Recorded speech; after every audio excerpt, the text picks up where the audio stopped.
I'm Christian Jacobi, Chief Technology Officer for Systems Design at IBM. Let's answer your questions from the internet. This is Microchip Support.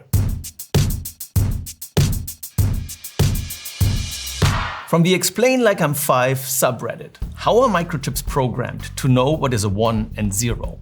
So let's step back and talk about why zeros and ones are so important in computing. You can really encode all sorts of information as a long series of zeros and ones. Take the ASCII character set, for example.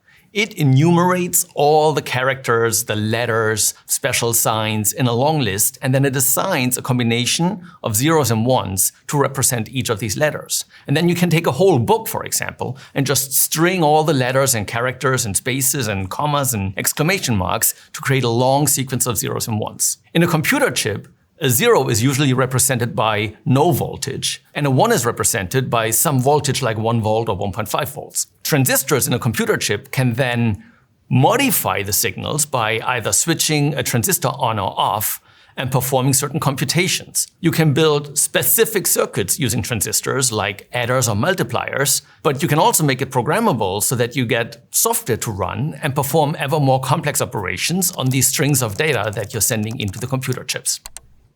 Rufflecopter 4 asks, just how on earth does a transistor physically work? Well, the easiest way to think of it is like a valve. You have an input and an output and a valve handle. In electronics, with a transistor, we call the input and output source and drain, and the handle is called a gate. An electrical signal connected to the gate opens up a channel between the source and the drain, or it keeps it closed so that no electricity can flow. On a modern chip like this, there are billions of transistors, and of course, they don't switch like very slowly like a handle, but they can switch billions of times per second.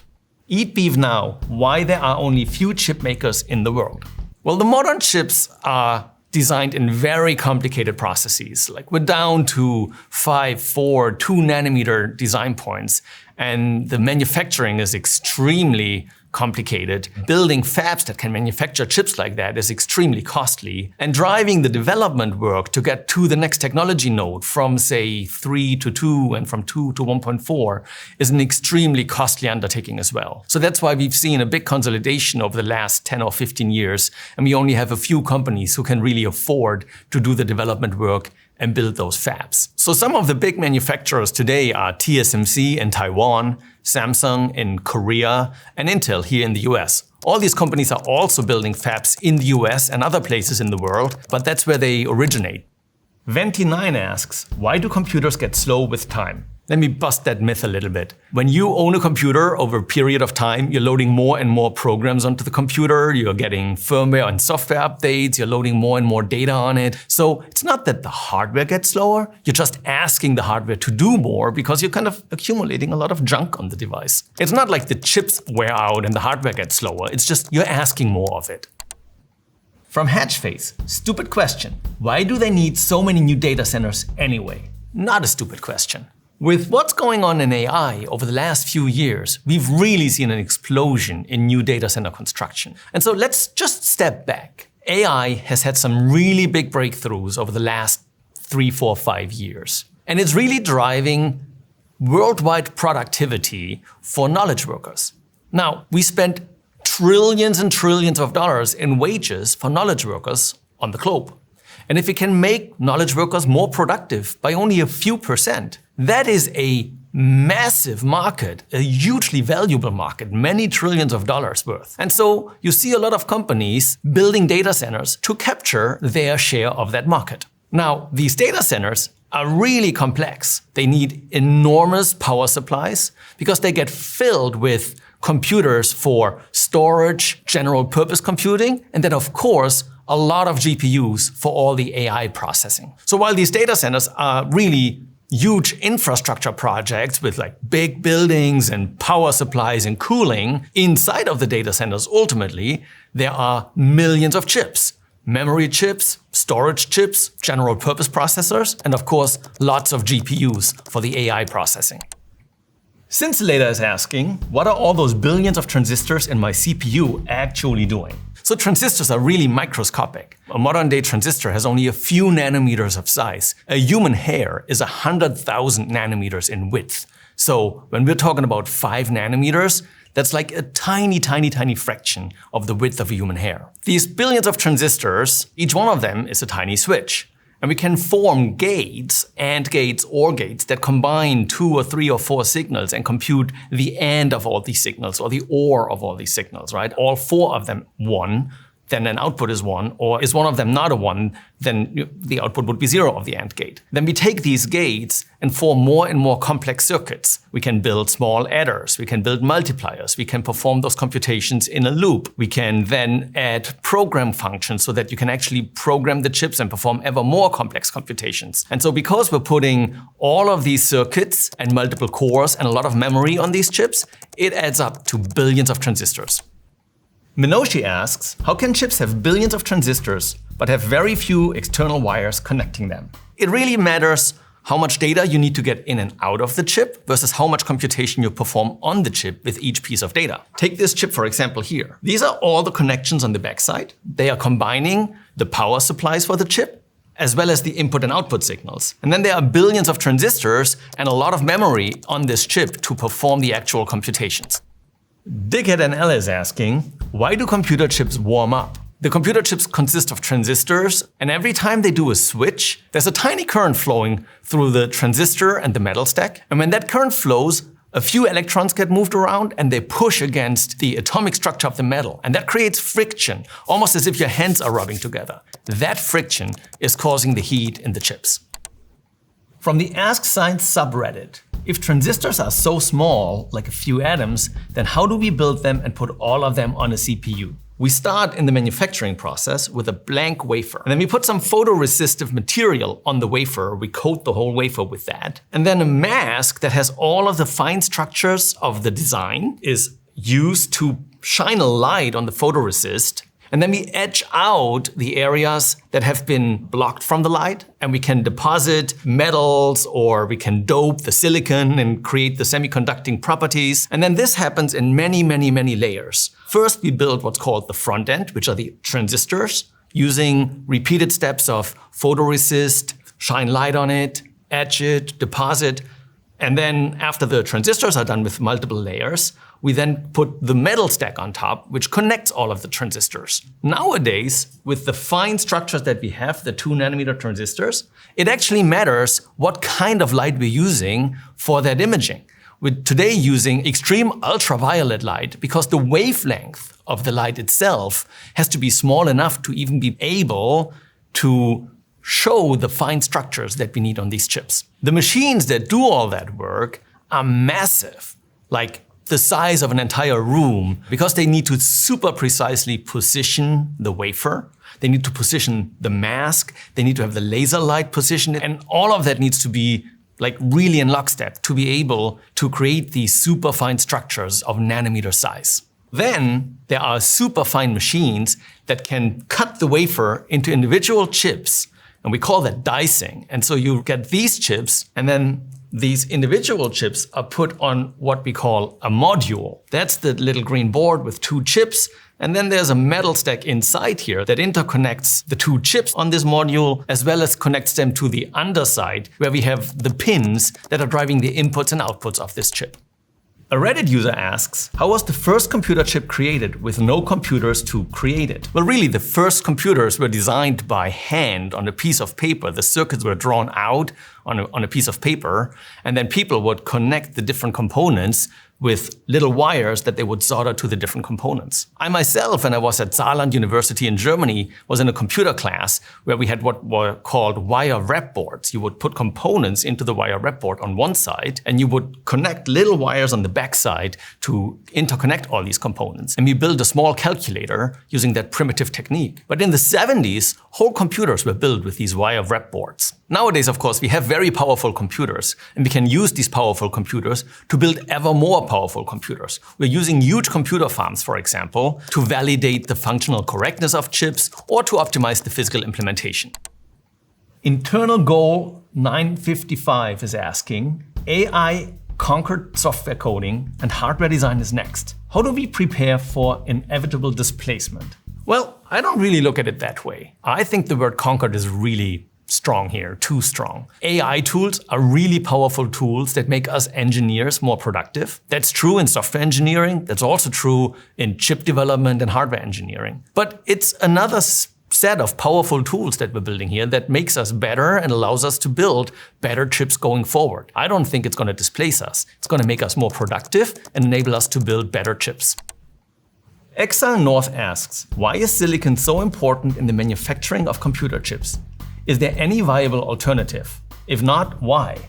So modern manufacturing processes for semiconductors, in particular computer chips, cell phone chips, etc., are based on silicon. That is the technology that has evolved very far in terms of how many transistors we can put on a chip, how power efficient these chips can be, how we can manufacture them in a very reliable way. There are different elements in the periodic system that can be used as semiconductors. Silicon is one of them, germanium is another one. But for the most powerful computer chips, we're really dependent on silicon. A semiconductor is a material that doesn't conduct electricity like metal does, but that can be configured to sometimes conduct and sometimes not conduct. That's the word semi. So you can build a transistor with the gate, and depending on what signal you put to the gate, the semiconductor is either conducting or not conducting. That is the fundamental building block for modern chips.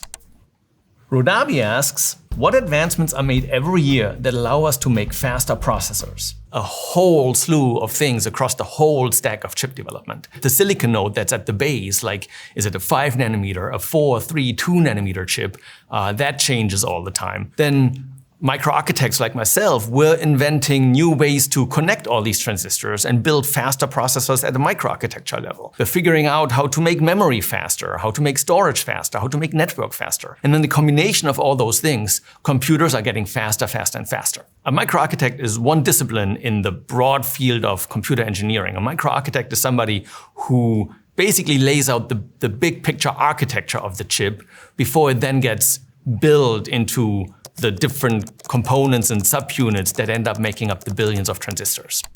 Dude with the bling asks, theoretically, how small can a microchip be fabricated? If you go back to computers from the 1930s and 40s, they were built using magnetic relays or vacuum tubes. Then in the 50s and 60s, we developed integrated circuits with the transistors on silicon chips, for example. In the span of my career, over the last 25 or so years, we've moved from over 100 nanometer transistors to 5 and 2 nanometer transistors nowadays. There's no really strict limit on how far we can continue to drive this, but there's research going on here, right? Nobody knows exactly how we'll build these chips in 10 years or 15 years, because there's going to be some scientific breakthroughs. But let me tell you, 15 years ago, people didn't know how we would manufacture the chips that we have today with 2 nanometers. That was an unknown. So I believe we'll see the innovation continue and research breakthroughs enable us to continue to shrink the transistors and therefore add more and more transistors on each of those chips. So we're now at 2 nanometers.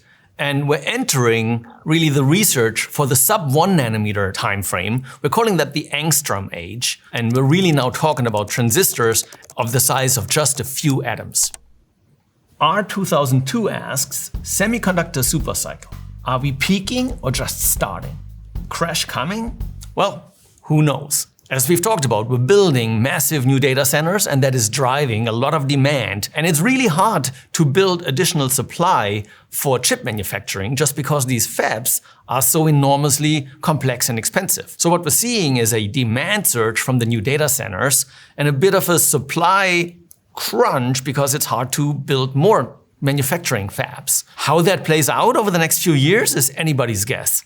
Microchips have always gone in cycles. Memory cost, for example, has always gone up for a few years, gone down, gone up again. Right now, we're in what we call a supercycle. With all the construction of new data centers, there's so much demand for microchips, memory, processors, GPUs, and it's really hard to scale up the manufacturing capabilities because these fabs are so incredibly expensive that we're really seeing a surge in demand driving the current cost of the microchips up. Are we peaking? Are we crashing? That's really anybody's guess. I personally believe AI is such a transformative technology that this cycle is going to continue for a while. Doomcrystal asks, if we can't put any more transistors on a microchip because the transistors are physically too small, Why don't we just make bigger microchips?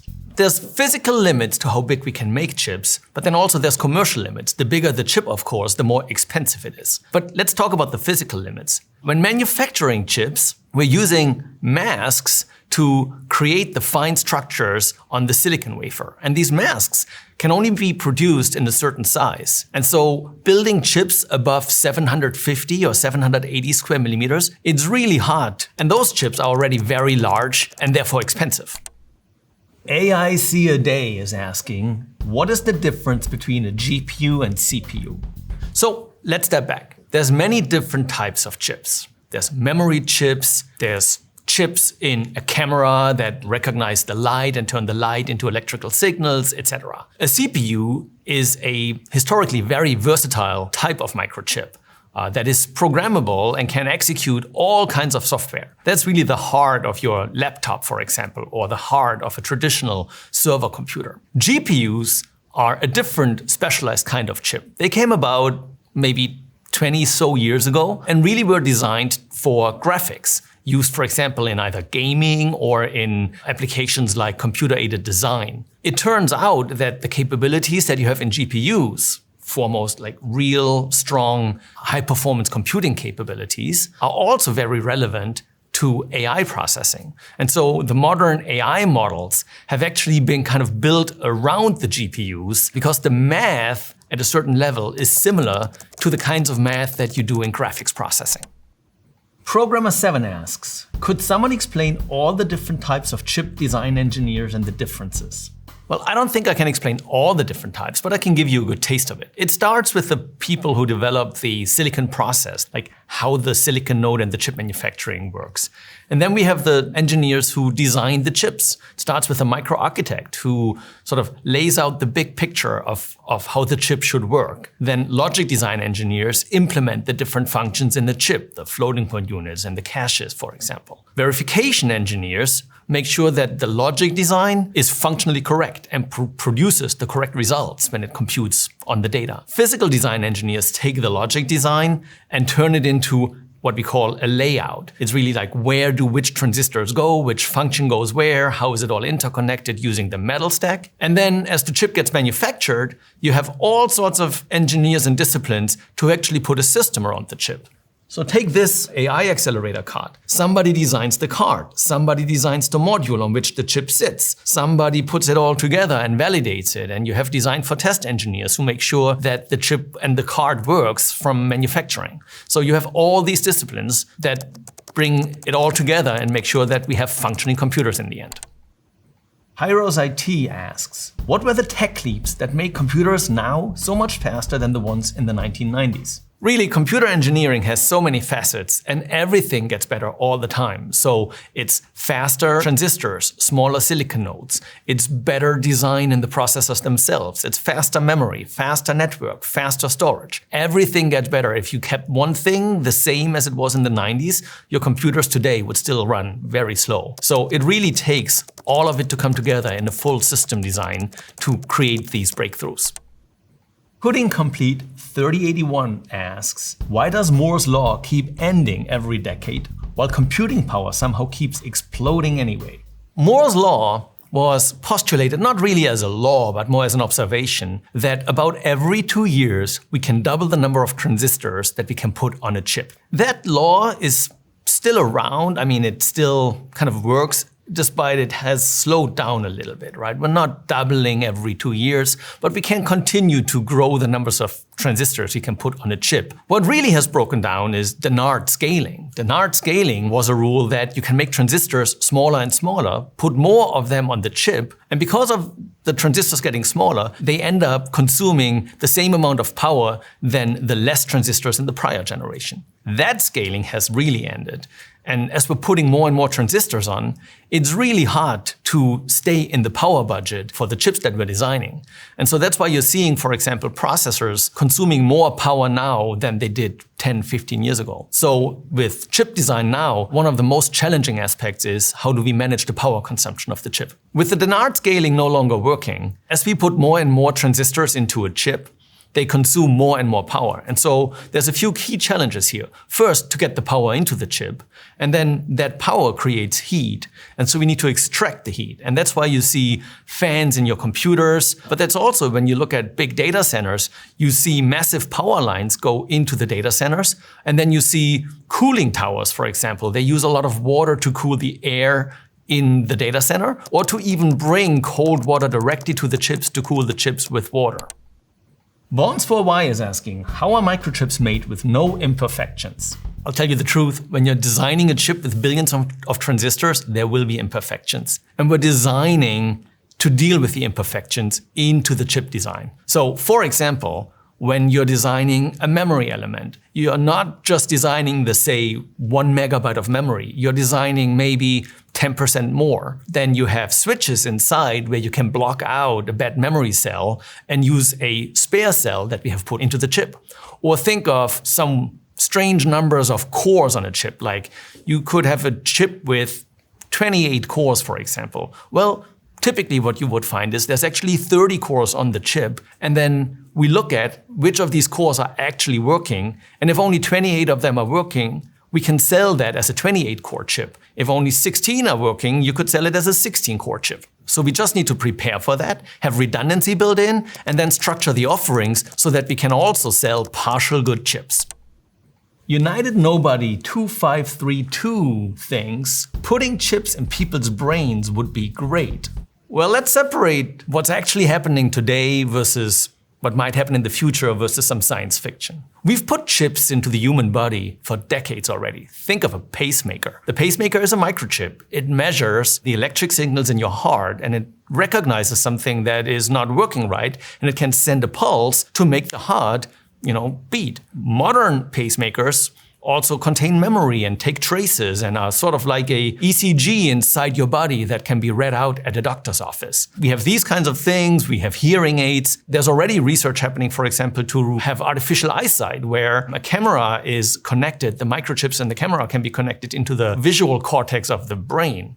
So we're seeing a lot of these things where, I'll just say loosely, we can mitigate disabilities, or we could have situations where a patient has a stroke and a chip could be used to repair certain sections of a damaged brain, for example. That already is happening, and a lot of research is happening in that space as well. Where it gets a bit more complex and controversial is when it comes to actually enhancing the capabilities of the brain.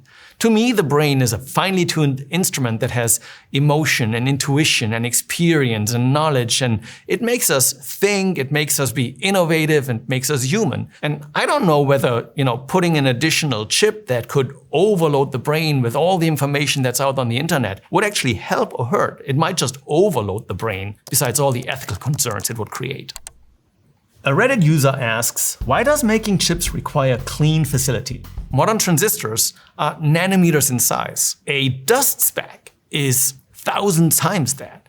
Imagine as you're producing the chip that you have a dust speck settle on the wafer and blocks out thousands of transistors. Well, then the chip won't be able to work.